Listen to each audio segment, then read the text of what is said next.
Hello readers and writers, I'm MJ and today we're going to be talking about 10 books that I have for sale on my Pango site.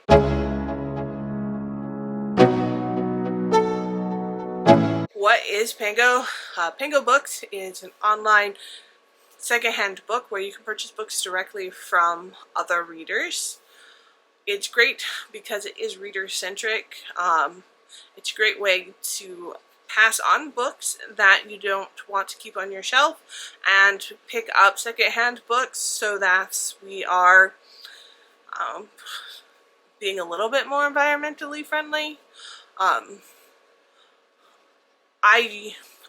list books on Pango that are maybe excellent books, but they're not necessarily ones that I have room for to keep on my shelf. I also use the proceeds for the books that I ship off of Pango to help supplement writing expenses, so that so I can afford to keep publishing. So I really appreciate the support I get off Pango, and for those that go order the books they have on there. These 10 books are available as of right now, but since it is a site that sells, they may not be available by the time you click on my link in the description below. But other books will come and take their place. I'm really trying to downsize my book selection in a hopeful anticipation of eventually moving. So I am continually listing new books on there. And again, it really helps me out because by selling these books to you, I use those proceeds to then work on publishing the expenses of publishing my own books. I am not sponsored, although if PangoBooks wants to ever hit me up and sponsor me, I am all here for it. But I have enjoyed using their site, interacting with y'all on their sites, and knowing that my books are going to a home that will, well, my old books, because they're not mine anymore, but they're going to a home that will love them and appreciate them, because people that shop on Pango are pretty amazing. First up, I have Sisters of the Snake. This is a book that I have never read. It is a special edition by a book box that I no longer support, so this is a great way to get one of their books without directly supporting them. It is signed, and I do have the original letter from the author.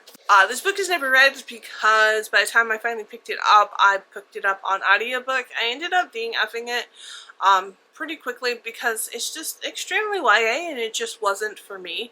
But that doesn't mean that you will not enjoy it. It is written by Serena and Sasha Nanua, which are, I believe, twin sisters, but if nothing else, sisters. And it is about sisters, like, it's a Princess and the Pauper retelling, so it's about sisters, or people who look alike and end up swapping their lives out. Next I have The Restless Dark by Erica Waters. This is a Rainbow Crate book. It has a Rainbow Crate special edition cover as well as the traditional cover. It does contain a signed book plate. This is another one that technically has never been read. I did finish the book, but I read it via audiobook. It is a book that is perfect for the upcoming months, like October, fall. It's a great fall read. It's kind of this dark vibe book where they all meet at a camp to go search for the bones of a serial killer. It's kind of got this mystical element to it. It is very queer, and there is a psychological aspect to it as well.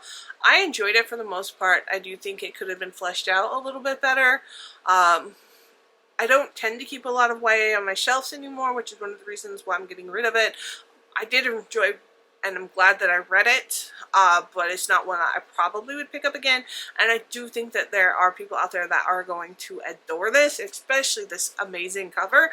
So it's one I wanted to pass along. Oh, and let me show you the back, because look how stunning the artwork is. Next is A Fable by Adrienne Young. I actually had both Fable and Namesake up at one point, but Namesake did sell, but Fable is still available. This again is another YA book. I really actually enjoyed this one, but again, it's one that I just won't pick up again. So even though the cover is amazingly beautiful, it is not one that I necessarily need taking up space on my shelf. Unfortunately, it does have that fake sticker on it, which sucks, but publishers keep doing it. But if you want to finally pick up Fable, I got you covered. And now I have Black Canary. I really have enjoyed reading the DC YA novel series, but I kind of realized that as great as they were, I wasn't going to pick them up again, and they were just kind of taking up space on my shelves.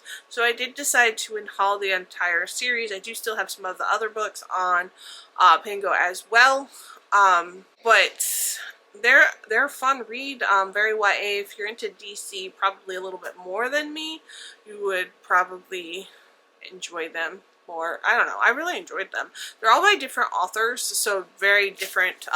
Like this is by Alexander Monaire. And each book in the series is by a different well-known author. And so they're great series, but they're just ones I decided not to keep on my shelf. Here is some of the other books. I know Wonder Woman, I think, or Superman. I don't know, one of the other ones for sure I have on there listed for Pango also. Next I have Medusa Uploaded. This is actually kind of a special one because this is a Page Habit book. So Page Habit was a book box that had the books annotated by the author. So all through this book there is notes specifically from the author. I loved this book box. I loved reading the author's comments as I went through the stories. They're post-it notes, so you don't have to keep them in there. Anyways, it's a unique reading experience. Unfortunately, Page Habit went out of business. But I think it was the first book box that I ever subscribed to, and so now this is one of the few ways you can read Medusa Uploaded with actual annotations from the author. So I think it's kind of a special one.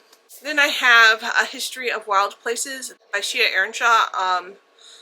This is one I picked up at Barnes & Noble. I read through. It was a very interesting read, but not one that I will pick up again, especially now that I know like the plot twist.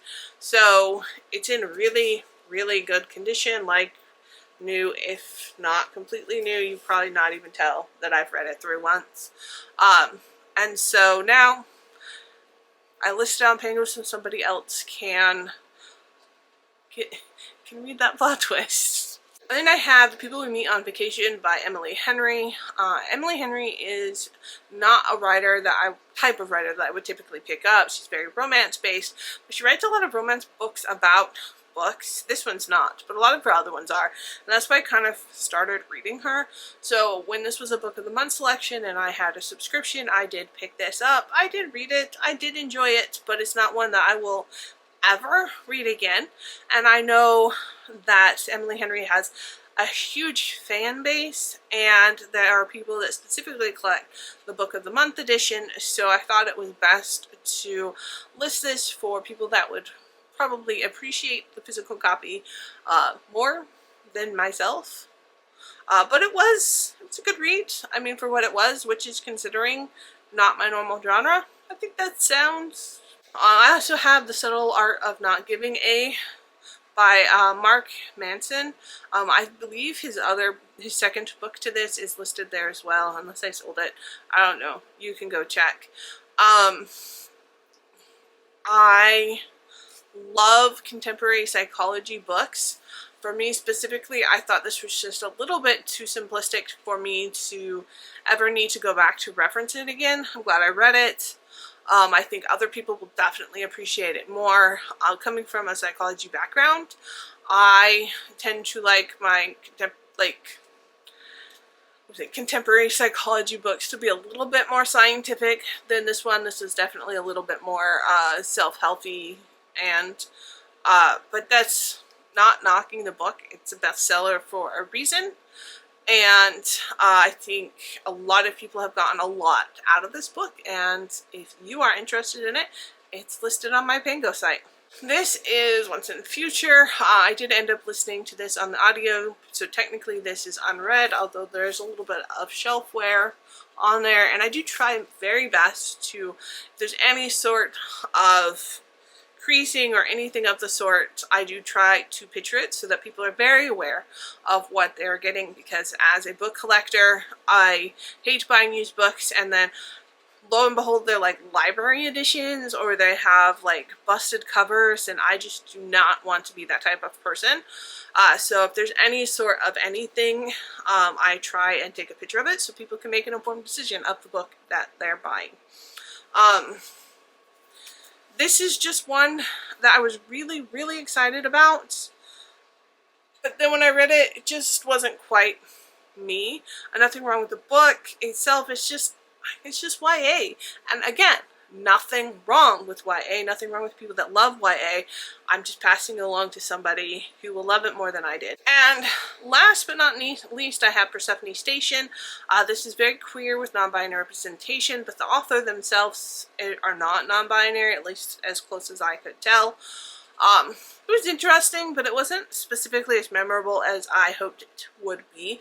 I do also own this in audiobooks, so when I was looking at shelf space, this is a really big book, and since it didn't quite blow me away as much as I wanted to, I figured since I already have it in audiobook, I didn't also need to have the hardcover.